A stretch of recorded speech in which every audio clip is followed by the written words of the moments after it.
Hello, Ian Agrell, Agrell Architectural Carving.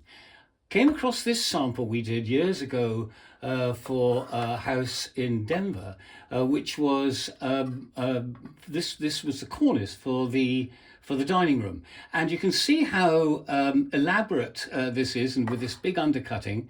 Well, in fact, it's made in two pieces.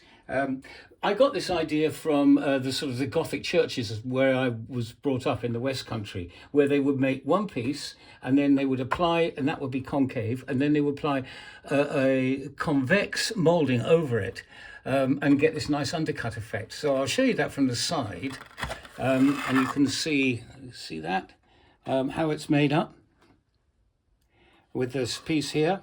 And so I'm going to put it back up again. Hopefully I'll put it up straight. So there we are. And so you can see how you could install this basic part, the main section, have it all installed. The carving comes in later and is clipped in over the top of it. So it's really, really useful for all sorts of reasons. Cleaning, well, you can have it, you can take this off and clean behind there.